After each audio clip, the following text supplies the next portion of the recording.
Jangan lupa subscribe YouTube channel Metro TV News dan jangan lupa nyalakan notifikasinya. Arab Saudi memutuskan untuk menutup semua penerbangan komersial internasional selama sepekan pasca merebaknya varian baru COVID-19 di wilayah Inggris.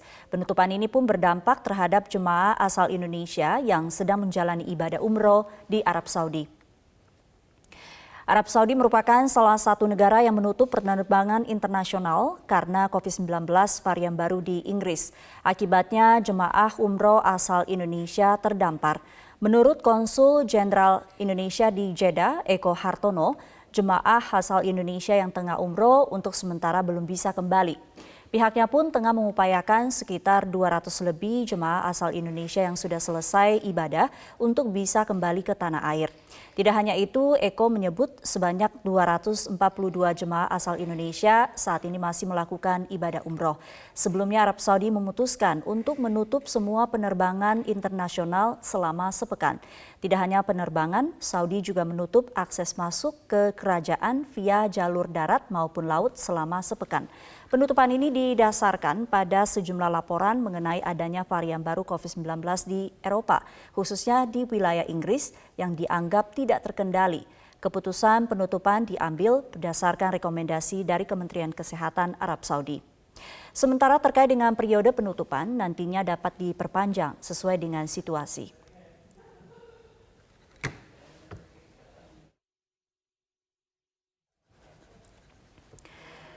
Khawatir dengan penyebaran varian baru COVID-19 di Eropa, khususnya di Inggris, Arab Saudi menutup sementara penerbangan internasional. Bahkan jemaah WNI yang sedang melaksanakan ibadah umroh kabarnya masih tertahan. Kita akan tanyakan langsung update terkini kepada Konjen Indonesia di Jeddah, Eko Hartono. Selamat siang Pak Eko. Selamat siang Pak Sumi. Ya, karena keputusan menutup sementara penerbangan, berapa banyak jemaah Indonesia yang saat ini masih tertahan di Arab Saudi dan berapa banyak yang masih menjalankan ibadah? Baik, untuk yang di Saudi saat ini sekitar 200-an lebih yang masih menjalankan ibadah umroh dan insya Allah nanti segera kita usahakan agar supaya mereka bisa kembali segera setelah umroh. Kalaupun tidak, karena situasi juga, insya Allah besok kita akan ada penerbangan, sedang kita usahakan ini insya Allah nanti bisa dilakukan dengan Citylink, ya kita sedang mengusahakan. Nah, berapa jamaah umroh yang sedang atau yang masih berada di Indonesia dan belum bisa melaksanakan ibadah umroh, kami tidak ada datanya. Tentunya teman-teman di Jakarta lebih update tentang ini. Baik, Pak Eko, tadi Anda katakan sedang mengupayakan pemulangan dari jemaah yang tertahan. Artinya untuk penerbangan evakuasi, pesawat evakuasi itu diperbolehkan? Ya, kalau untuk evakuasi artinya penerbangan itu kosong dari Indonesia ke Saudi, kemudian mengangkut penumpang dari Saudi kembali ke Indonesia. Ini masih boleh, tentunya dengan izin khusus. Nah, ini yang sedang kita upayakan.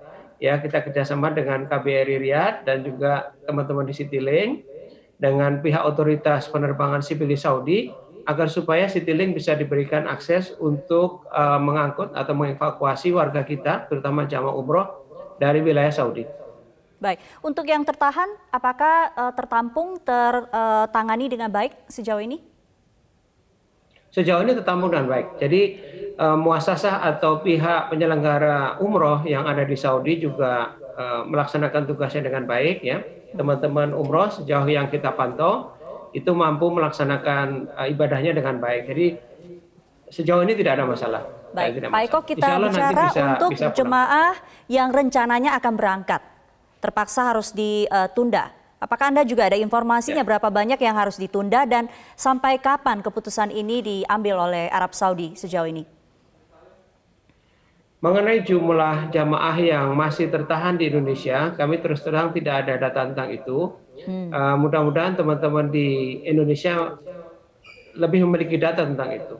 Nah, sampai kapan penundaan ini berlangsung? Ini tentunya ya kita mengharapkan informasi dari pihak Saudi. Sejauh yang mereka sampaikan, jadi seminggu sejak 2 hari yang lalu, ya 21, seminggu sejak 21, kemudian kalau situasinya masih membuat mereka menahan lagi sehingga bisa diperpanjang seminggu lagi. Nah, sampai kapan ini kita tidak ada info tentang itu. Mudah-mudahan secepatnya.